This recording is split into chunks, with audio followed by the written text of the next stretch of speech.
অসম লাইভৰ বাতৰিৰ প্ৰভাৱৰ পিছতে কিন্তু যিসকল ঠিকাদাৰ আছে যিসকল ঠিকাদাৰৰ হেমাহি এই হেমাহিৰ বাবে তেওঁলোকৰ যি দৌৰাদৌৰিৰ বাবে মুকলি উৰণ সেতুখন মুকলি কৰি দিছিল কিন্তু অসম লাইভৰ বাতৰিৰ প্ৰভাৱৰ পিছতে তেওঁলোকে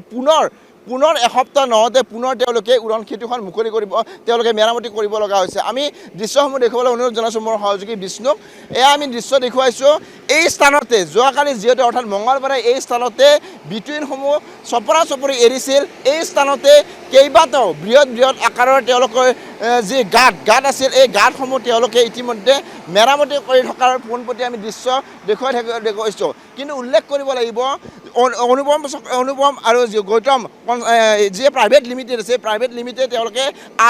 900 কোটি টকাতকৈ অধিক টকা ব্যয় কৰি ৰাইজৰ ধন অপচয় কৰি ৰাইজৰ বাবে দীৰ্ঘদিনীয়া সমস্যাৰ সমাধানৰ ক্ষেত্ৰত তেওঁলোকে মুকলি কৰিছিল ঠিকেই কিন্তু মুকলিৰ এসপ্তাহ নহওঁতে উৰণ সেতুখনৰ যি বিসংগতি ইতিমধ্যে 5টা কি বিসংগতি আপোনালোকক আমি উল্লেখ কৰিছোঁ কিন্তু ইয়াৰ ভিতৰত প্ৰথম বিসংগতিটো হৈছে এই স্থানত যিহেতু তেওঁলোকে যি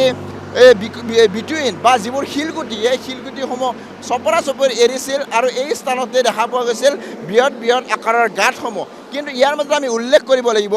নিৰ্বাচনৰ প্ৰাকখনত খৰধৰকৈ তেওঁলোকে ৰাইজৰ যে চমক দিবৰ কাৰণে গুৱাহাটী মহানগৰীবাসীক চমক দিবৰ কাৰণে মুকলি কৰিছিল নেকি তাক লৈ সাধাৰণ জনতাই ইতিমধ্যে প্ৰশ্ন কৰিছে কিন্তু ইয়াৰ লগতে আমি উল্লেখ কৰিব লাগিব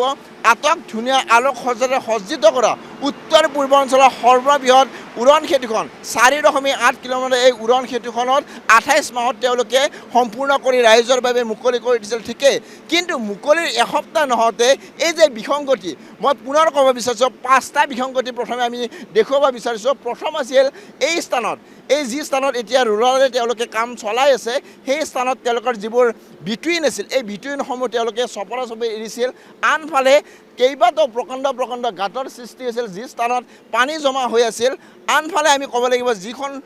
মূল অৰ্থাৎ যিখন আমবাৰীৰ ফালৰ পৰা আপুনি অহা যিখন ফলক আছে এই ফলকখনত তেওঁলোকে কেইবাটাও যিবোৰ লিখা আছে বা যিহেতু কিমান দীৰ্ঘ হয় বা কোন ফালৰ পৰা ক'লৈকে যাব লাগে সেই লিখা থকা শব্দবোৰ তেওঁলোকে ভুল কৰি লিখিছিল ইয়াৰ উপৰিও তেওঁলোকৰ যি উৰণ সেতুখনৰ যিবোৰ পাৰ্কিং আছে এই পাৰ্কিংসমূহত তেওঁলোকৰ যিবোৰ জাবৰ জোঁথৰ বা আন সামগ্ৰী জমা কৰি থৈছে এনেধৰণৰ কেইবাটাও বিসংগতিক লৈ বিভিন্ন ধৰণৰ প্ৰশ্ন কৰিছে কিন্তু আমি ক'ব লাগিব 900 কোটিতকৈ অধিক টকা ব্যয় কৰি ৰাইজৰ ধন অপচয় কৰি উত্তৰ পূৰ্বাঞ্চলৰ সৰ্ববৃহৎ উৰণ সেতুখন নিৰ্মাণ কৰা ঠিকেই আছে কিন্তু যিসকল ঠিকাদাৰৰ হেমাহি এই হেমাহিৰ বাবে ৰাইজৰ ধন অপচয় কৰি এখনৰ পিছত আন এখন উৰণ সেতু মুকলি দিছিল ইয়াৰ আগতে যিখন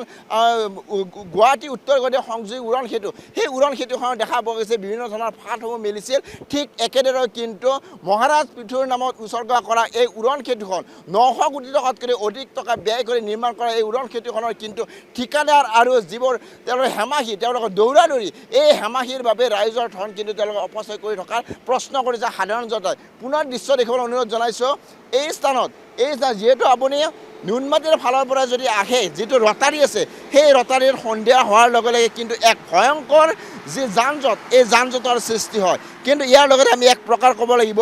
ৰাইজৰ বাবে মুকলি কৰি দিছিল ঠিকেই যান-জঁটৰ যি প্ৰচেছ যান-জঁট ৰোধ কৰাৰ কাৰণে যি চেষ্টা কৰিছিল সেই যান-জঁট এতিয়ালৈকে কৰিব পৰা নাই কিন্তু ইতিমধ্যে সাধাৰণ জনতাই বিভিন্ন সময়ত প্ৰতিক্ৰিয়া দিছে পূৰ্বতকৈ কিন্তু অধিক জাম হোৱাৰ কথাই তেওঁলোকে ইতিমধ্যে প্ৰতিক্ৰিয়া দিছে কিন্তু এই স্থানত যিহেতু এই এটা মাত্ৰ আমি উদাহৰণ এৰিছোঁ ইয়াৰ পৰা আপুনি আগত যিমান গৈ থাকিব সিমান বিটুইনসমূহ এৰি গৈ থকা দেখা পাব বিভিন্ন ধৰণৰ গাঁতসমূহ দেখা পোৱা যাব এক প্ৰকাৰ ক'ব লাগিব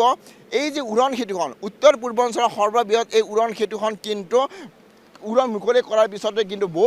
কেইবাটাও কিন্তু বিসংগতি দেখা পোৱা গৈছে ইয়াৰ মাত্ৰ কিন্তু যিসকল ঠিকাদাৰ এই ঠিকাদাৰৰ হেমাহিৰ বাবে ঠিকাদাৰৰ হেমাহিৰ গাফিলতিৰ বাবে তেওঁলোকৰ দৌৰাদৌৰিৰ বাবে এনেধৰণৰ ঘটনা সংঘটিত হৈছে তাক লৈ সাধাৰণ জনতাই ইতিমধ্যে প্ৰশ্ন কৰিছে কিন্তু আমি উল্লেখ কৰিব লাগিব যিহেতু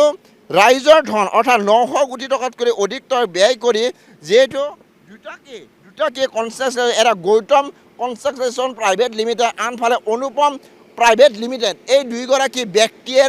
দায়িত্বত 900 কোটি টকা লৈছিল চৰকাৰে আৰু চৰকাৰে 900 কোটি টকা দিয়াৰ পিছত কিন্তু এই উৰাণ সেতুখন তেওঁলোকে যি ধৰণৰ মুকলি কৰিব লাগিছিল যেনে ধৰণৰ ব্যৱস্থা কৰিব লাগিছিল সেই ব্যৱস্থা নকৰাকৈ ইতিমধ্যে সমগ্ৰ গুৱাহাটীবাসীৰ প্ৰতিগৰাকী লোকে তেওঁলোকে ক্ষোভ প্ৰকাশ কৰিছে কিয়নো যিহেতু দীৰ্ঘদিনীয়া সমস্যাৰ অপেক্ষাত তেওঁলোকে মুকলি কৰি দিয়াৰ পিছত অহা যোৱাৰ সুবিধা হ'ব বুলি ভাবিছিল সেই উৰাণ সেতুখনতে কিন্তু এনেদৰে বিসংগতিক লৈ পুনৰ প্ৰশ্ন কৰিছে কিন্তু আমি প্ৰশ্ন কৰিব লাগিব